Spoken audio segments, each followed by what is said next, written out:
Assalamualaikum warahmatullahi wabarakatuh. Kepada yang terhormat Bapak Rohmar Rozikin selaku dosen pengampu mata kuliah Agama Islam di kelas B1G dan teman-teman sekalian juga. Nah, di sini saya akan menyampaikan terkait tentang impact. Next.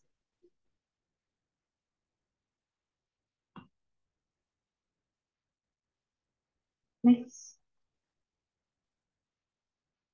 Nah, topik yang akan saya bahas di sini yang pertama yaitu tentang definisi dan urgensi sains. Yang kedua, sejarah perkembangan sains di dunia Islam. Yang ketiga, masa keemasan sains di dunia Islam. Yang keempat, sikap ulama terdahulu terhadap sains. Yang kelima, sebab kemajuan sains di dunia Islam dan ciri khasnya. Yang keenam, pengaruh sains Islam dalam peradaban Eropa. Yang ketujuh, sebab kemunduran sains di dunia Islam. Yang kedelapan, sikap kaum muslimin kontemporer terhadap perkembangan sains modern. Yang kesembilan, pandangan Islam terkait dengan perkembangan iptek. Yang kesepuluh, cara membangkitkan kembali sains di dunia Islam. Dan yang kesebelas yaitu sikap yang dibangun sebagai ilmuwan muslim. Nah, selanjutnya saya juga akan menambahkan terkait tentang perkembangan biologi dalam warisan peradaban Islam. Next. Nah, definisi dan urgensi sains. Nah, apa sih definisi dan urgensi sains itu?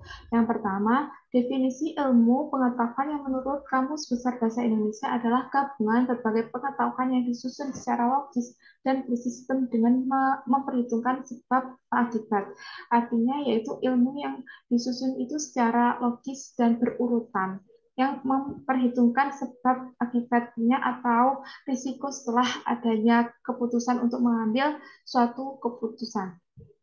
Nah, di antaranya yang pertama yaitu sains itu didefinisikan sebagai ilmu pengetahuan pada umumnya. Kedua, sains itu didefinisikan sebagai pengetahuan yang sistematis tentang alam dan dunia fisik termasuk di dalamnya yaitu botani, fisika, biologi, geologi, zoologi. Nah ketiga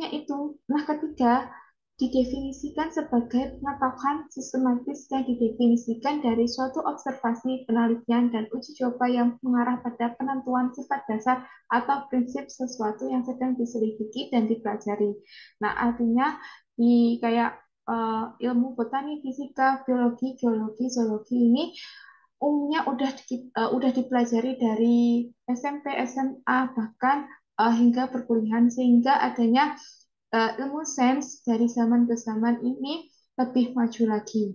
Next. Nah, apa sih urgensinya? Nah, dalam urgensinya, dalam sains ini sekarang tampak sekali pentingnya sains, karena sains hari ini telah menjelma menjadi instrumen untuk mengukur kemajuan peradaban. Nah, apa sih buktinya? Buktinya adalah saat ini orang-orang Islam dan peradaban Islam ini dianggap mundur karena tidak banyak berperan dalam bidang sains dan teknologi. Ini menunjukkan betapa pentingnya iptek. Perlu kita ketahui bahwa kami sekarang sudah maju seperti dalam bidang sains, kesehatan dan bidang pendidikan itu sudah maju sekali tampak teknologinya dari teknologi yang tradisional hingga yang modern. Next. Nah, adapun sejarah perkembangan sains di dunia Islam. Nah, seluruh cabang ilmu di dunia Islam itu termasuk sains. Semua itu berkembang dan bercabang dan terspesialisasi yang disebabkan oleh wahyu. Nah, apa sih yang dimaksud dengan wahyu? Wahyu itu merupakan starting point bagi perkembangan ilmu-ilmu di dalam Islam dunia. Nah, adapun dalam surat Al-Alaq, perintah itu membaca menunjukkan Islam itu mengajarkan tradisi pengetahuan, karena membaca merupakan instrumen yang penting dan tidak bisa diabaikan. Adapun juga dijelaskan dalam dalil ke-6 surat Al-Imran yang mengenai penciptaan langit dan bumi silih berganti, malam dan siang itu merupakan tanda orang yang berpikir.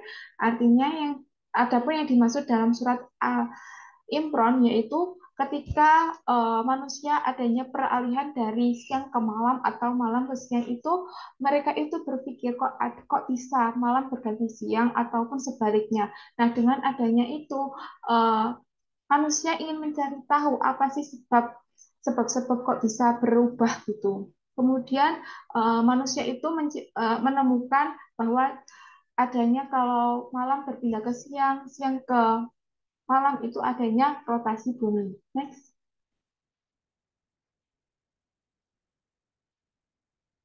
Nah, kemudian dalil lain, Rasulullah juga memerintahkan untuk mencari ilmu bagi kaum muslimin dan muslimat. Nah, Rasulullah itu kayak mewajibkan kita untuk mencari ilmu karena dengan ilmu itu kita akan lebih mengetahui lagi dan bahkan kita tidak dibohongi orang karena dengan ilmu itu kita bisa mengetahui apa yang kita belum ketahui sebelumnya.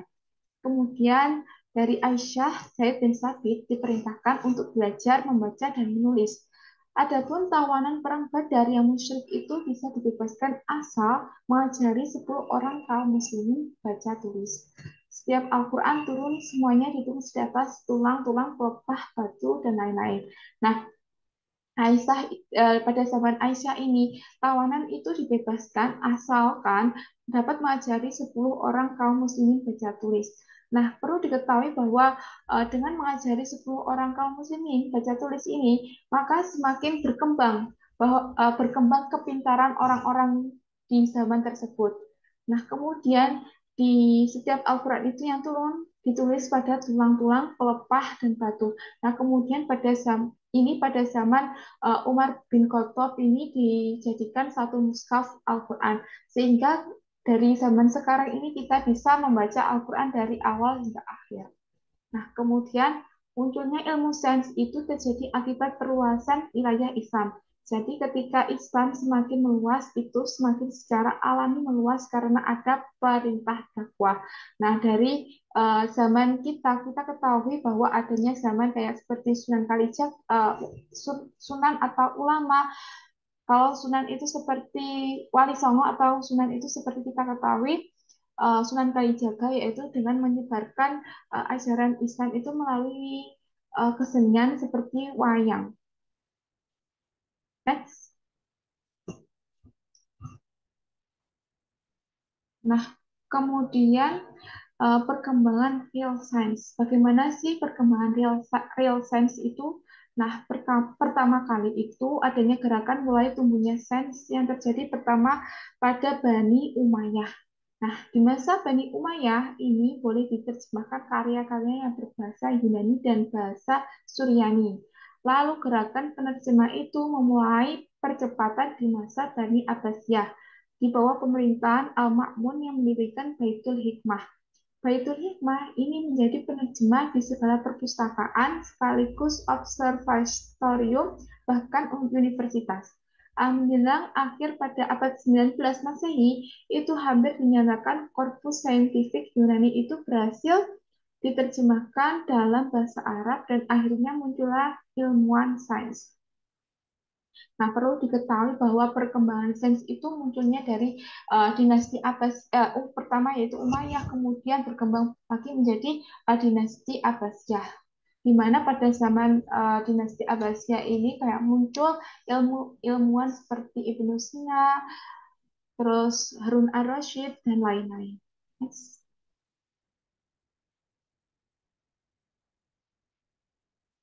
Nah, bagaimana sih sikap ulama terdahulu terhadap sains? Kita bisa dikatakan dengan tegas bahwa tidak ada data yang menunjukkan bahwa ulama-ulama yang terdahulu yang menentang sains. Meskipun terdapat perbedaan di kalangan ulama terkait dengan ilmu-ilmu sejenis filsafat dan turunnya seperti ilmu kalam, jadi filsafat itu ada yang menghalalkan dan ada yang mengharamkan. Tetapi kalau sains tidak ada satupun yang menentang itu. Jadi pada para ulama itu tidak menentang terkait tentang adanya sains, ini tetapi kalau filsafat itu ada yang menghalalkan dan ada juga yang mengharamkan. Nah, kemudian yang kedua yaitu Rasul itu menyerahkan kepada kaum muslimin untuk menyelidiki sendiri itu dan tidak perlu bertanya kepada Nabi karena agama tidak mengatur masalah itu.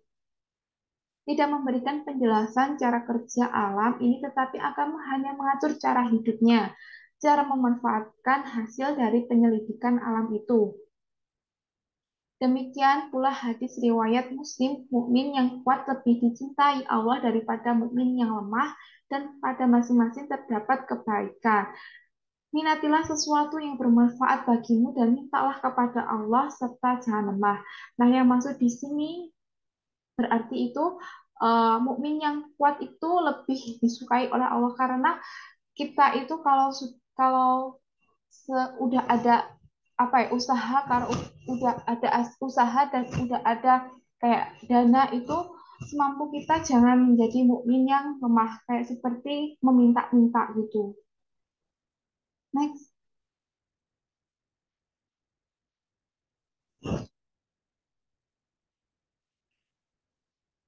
Nah, kemudian sebab kemajuan sains di dunia Islam dan ciri khasnya. Sebab kemajuan sains di Islam itu tidak sama dengan kemajuan sains di dunia Barat. Filosofinya berbeda, motivasi juga berbeda, landasan peradaban yang digunakan juga berbeda.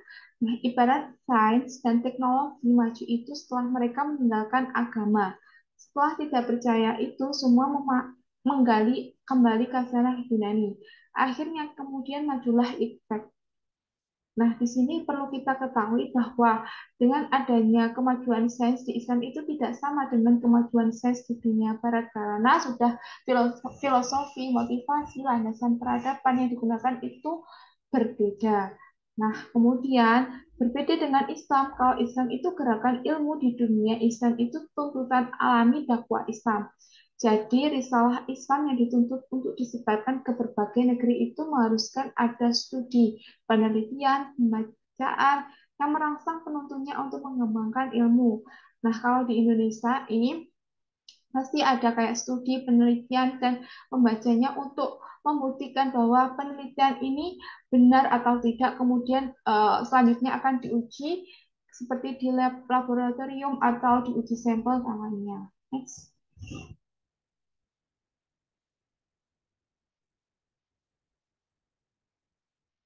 Nah, sebab kemajuan sains di dunia Islam dan ciri khasnya.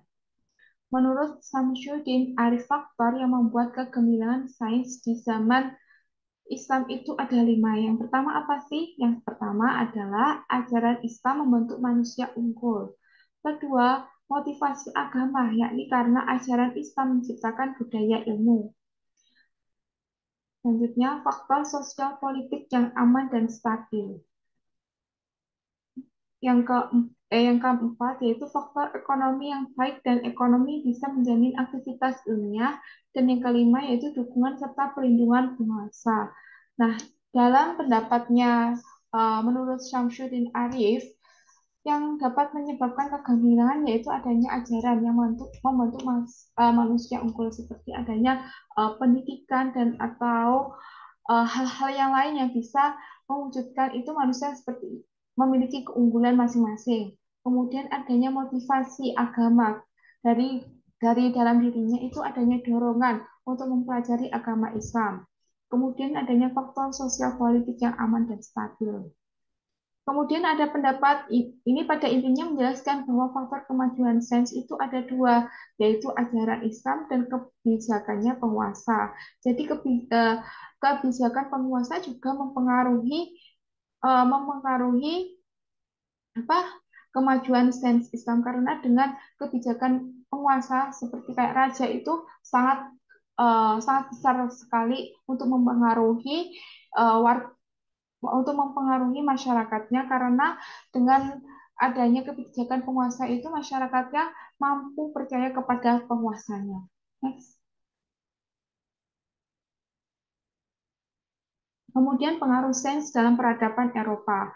Nah, bisa kita katakan pengaruh sains Islam dalam peradaban Eropa itu sudah dimulai pada abad 12 Masehi.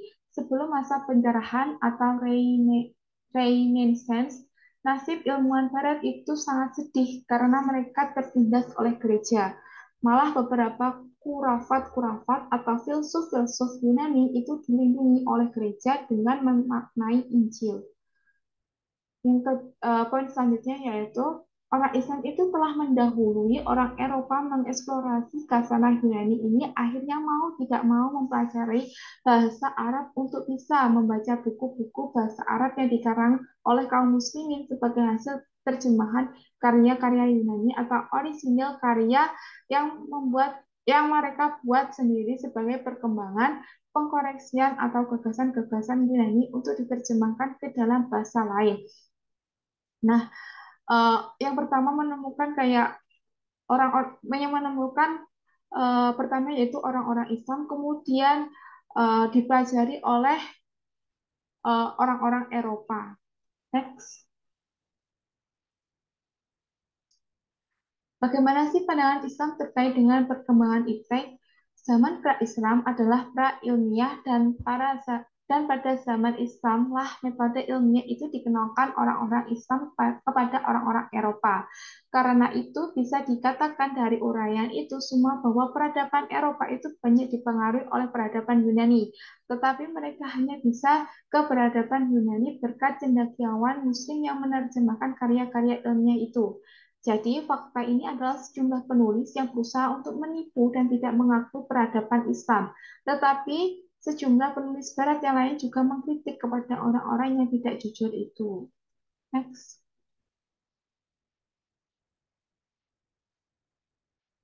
Bagaimana sih sikap kaum muslimin kontemporer terhadap perkembangan sains modern? Yakni ada beberapa kelompok. Yang pertama yaitu kelompok yang menolak mentah-mentah ilmu sains yang dipelopori oleh Sheikh Al-Bakri. Nah, kemudian ada yang menerima secara mutlak dengan menundukkan agama sebagai sains. Nah, jadi agama di bawah sains. Ini dipelopori oleh Ahmad Khan Jamaluddin Al-Afghani. Nah, yang ketiga, ada yang menerima secara mutlak disertai sikap menolak agama. Ini dipelopori oleh Toha Hussein yang orang buta dari Mesir. Nah, kemudian yang keempat, ada yang menerima tetapi menyaring. Ini lebih disukai dengan ajaran Islam karena tabiat sains itu universal, jadi tidak perlu ditolak. Karena penolakan sains akan memundurkan kaum muslimin dan membuatnya semakin terpuruk. Hanya saja sains kontemporer mayoritas datang dari barat. Maka setiap menerima sains itu harus dilakukan sangat berhati-hati sehingga orang Islam itu tidak kehilangan identitasnya sebagai orang muslim. Nah, dimaksud dari sini itu kelompok yang terbaik yang baik itu yaitu kelompok yang bisa menyaring terlebih dahulu sebelum masuk. Jadi kita bisa menyeleksi baik atau buruknya itu. Next.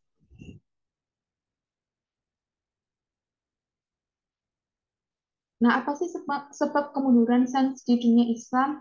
Kemunduran sains ini sekarang itu mengantarkan pada gejala sosial baru yang merupakan tragedi baru bagi umat Islam kontemporer, yakni apa yang diistilahkan daydream atau mengalirnya kaum-kaum intelektual ke negeri barat dan meninggalkan negeri aslinya.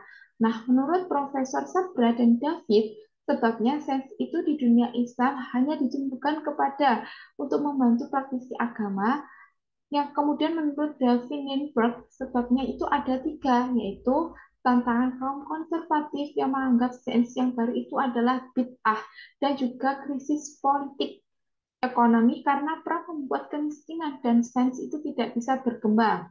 Yang selanjutnya, keterasingan atau keterpinggiran karena sains itu dianaktiringkan oleh orang banyak banyak orang belajar agama saja tetapi tidak pernah mendalami ilmu sains.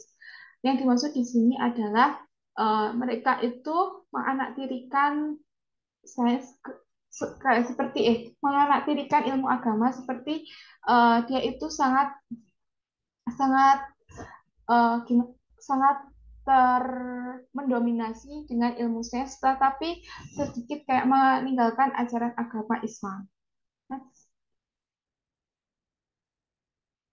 Nah, selanjutnya pendapat lain yang mengatakan ada sufisme atau paham tasawuf. Nah, jadi paham tasawuf itu dianggap menurunkan, melemahkan sains karena tasawuf itu mengakibatkan tumbuhnya sikap irasional sehingga masyarakat tertarik dengan hal-hal mistis supranatural, kesakitan, karomah, atau yang otomatis akan menyuburkan bid'ah, tahayul, dan khurafah. Next. Nah, gimana sih cara membangkitkan kembali sains di dunia Islam?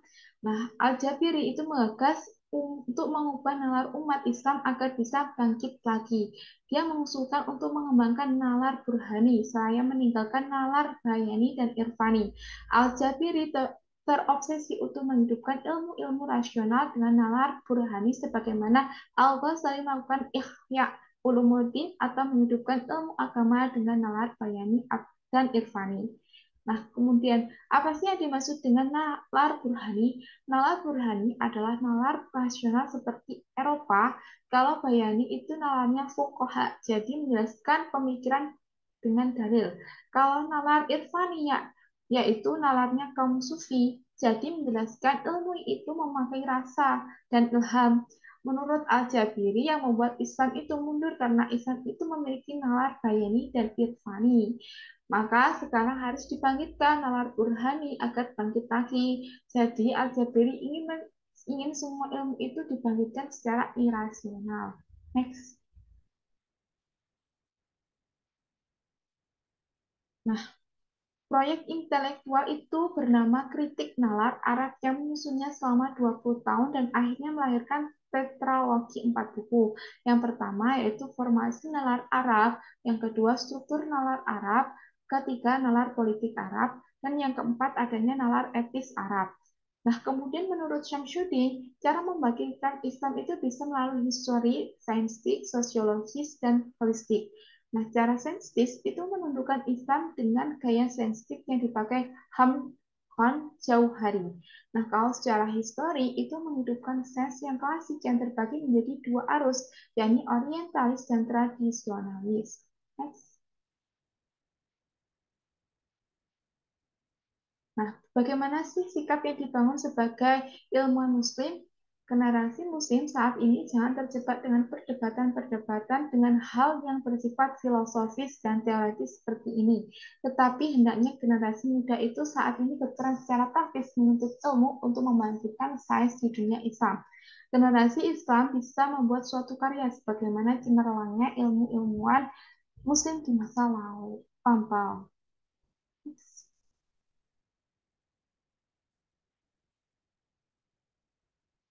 Nah, selanjutnya saya akan membahas tentang perkembangan biologi dalam warisan peradaban Islam. Nah, dalam Kamus Besar Bahasa Indonesia, biologi itu didefinisikan sebagai ilmu hayat, yaitu ilmu tentang keadaan dan sifat makhluk hidup, manusia, binatang, tumbuh-tumbuhan. Nah, hari ini sains itu telah bercabang menjadi banyak spesialisasi. Dengan definisi seperti ini, sejarah perkembangan biologi di dunia Islam itu di masa lampau dapat dikategorikan dan dikumpulkan meski pada bagian-bagian tertentu ada hal-hal yang hanya dapat dimasukkan dalam kapasitas pendekatan. Nah, ada juga sejumlah ilmuwan yang bisa dikategorikan yang bergelut dalam bidang biologi dengan melihat karya-karya mereka. Nah, ilmuwan ini yang bisa dikategorikan bergelut dalam bidang biologi dengan melihat karya-karya mereka diantaranya yaitu Alma Al-Mariti, pengarang kitab At-Tabi'at wa Tatsir An-Nasyah wal Abi'ah Al-Kainat Al-Hayah yang membicarakan pengaruh lingkungan pada hewan-hewan, mengenalkan konsep marotif al-haimah pada al-hayawat, dominance hierarchy, yang menyimpulkan bahwa hewan juga punya pemimpin yang dipimpin. Kemudian juga ada Al-Asma'i yang mengarang kitab Al-Asya. Al-Asya itu atau kambing, Al-Qoil itu kuda, dan Al-Ibil itu unta. Nah, ada pula Al-Jahid yang mengarang kitab Al-Hayawan atau hewan yang berbicara tentang tingkah laku hewan, aspek biologisnya, kelahirannya, pertumbuhannya, tempat tinggalnya, pengasuhannya, pemberian makan, dan lain-lain. Yang juga mengenalkan konsep Al-Mukafahah Al-Hawayah, biological control, pengaruh panas dingin matahari, gangguan terhadap hewan, dan lain-lain. Kemudian adanya Ibnu Sina dalam ensiklopedianya Ashifa yang membahas hewan-hewan air dalam amfibi. Beliau juga membahas apa yang dikenal di zaman sekarang dengan sebutan ilmu bi'ah al-tahajirat paleokologi, yakni menggunakan al-hafir al-bahriyah fosil secara secara benar sehingga bisa menunjukkan bahwa bagian-bagian bumi di masa prasejarah telah ditenggelamkan oleh laut. Nah, kemudian dari adanya ilmuwan-ilmuwan seperti yang telah saya ucapkan tadi, sekian yang bisa saya sampaikan. Kurang lebihnya mohon maaf. Wassalamualaikum warahmatullahi wabarakatuh.